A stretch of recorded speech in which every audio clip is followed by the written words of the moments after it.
In 1994, Rwanda had basically ceased to exist as a nation. 1 million people lay dead out of a population of around 7 million because of a perverted genocidal ideology. Millions more were refugees. Even public institutions had been destroyed and the national treasury was looted.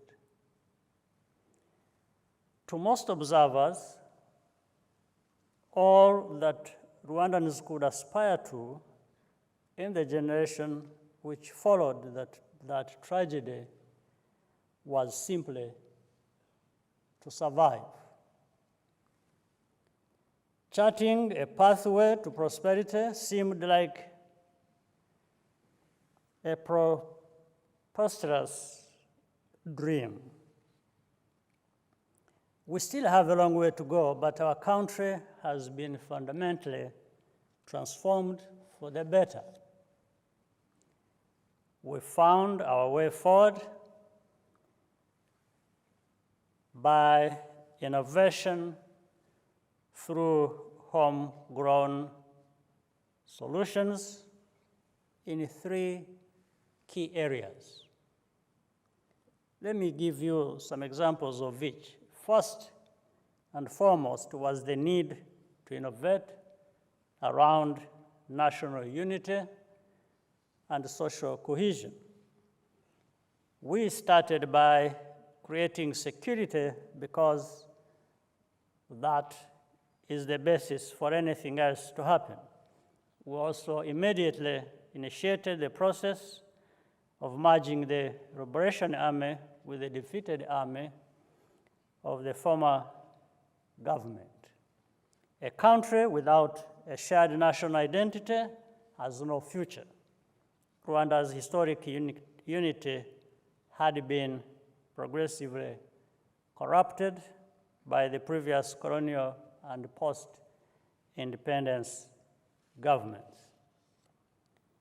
We restored a traditional practice where in a monthly community service brought all citizens together to improve their neighborhoods. We released genocide suspects back into their communities where they were judged through a process called gacaca that focused both on punishment and on bringing the truth to light. This was important for survivors and perpetrators to be able to live together again.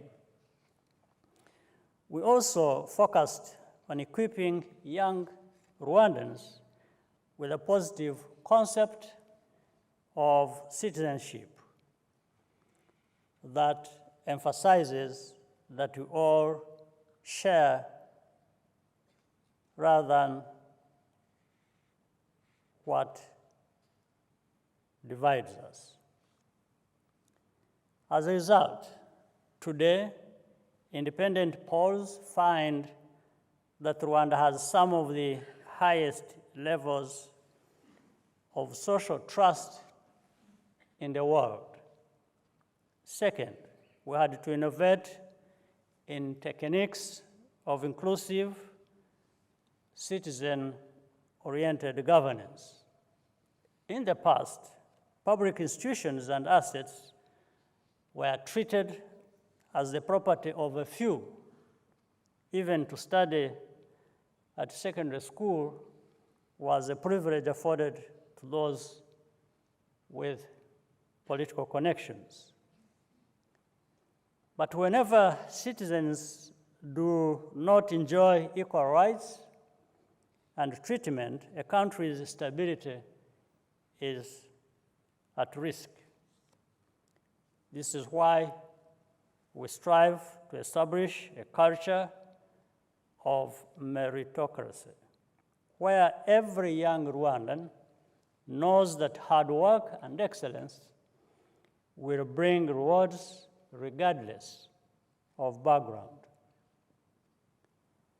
One practice that has become a habit in Rwanda is the signing of imihigo by leaders at different levels of government. These are performance contracts that specify what is to be delivered and how to measure it. This is one of the tools we have adopted to encourage citizens to be fully involved in holding government to account. The practice is simple, but powerful and also affordable. The third area of innovation we prioritized was technology. In the late 1990s, the government decided to make internet access and digital skills a keynote of our economic strategy. We even got pushback from some of our partners, the donors at the time, who thought that technology was a luxury for a poor country. Fortunately, we persisted, and today services are the fastest growing segment of the Rwandan economy, largely building on those infrastructure and training investments. All public services, such as obtaining birth certificates or paying tax, are now done online via a platform called Irembo, which is largely designed and operated by Rwandan professionals. Since the pandemic, like Singapore, Rwanda is working to become a vaccine and medicines manufacturing hub. Next year, the first end-to-end mRNA manufacturing facility in Rwanda will be launched by the German company BioNTech in Kigali. But there was another reason we decided to make technology and innovation a centerpiece. Technology connects you to the wider world, especially young people. It helps build openness and curiosity. This was important for us as we worked to overcome the divisions of the past.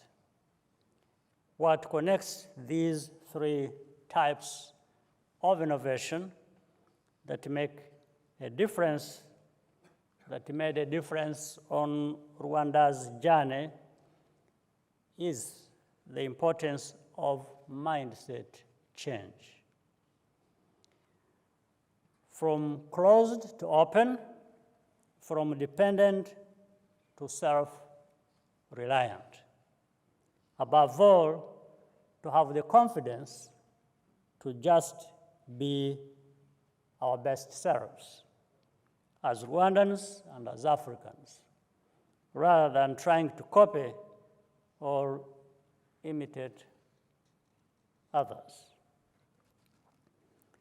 Innovation is necessary for human survival, for example, with urgent energy and food production challenges.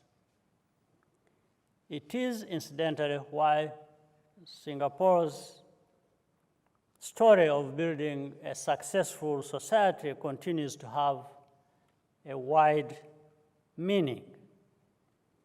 It was achieved by investing in the people, making good policies and policy choices, and holding each other accountable for results.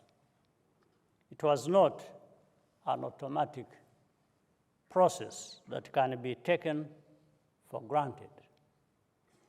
This means that a rapid rise to high income status is a goal that other nations can also aspire to and achieve, no matter their starting point. We are very happy to have a number of dynamic young Singaporean entrepreneurs living and working in Rwanda and making important contributions.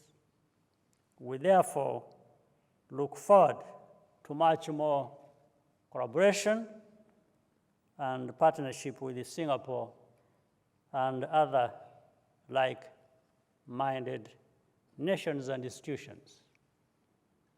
With that, thank you for listening, and I'm looking forward to interacting with you.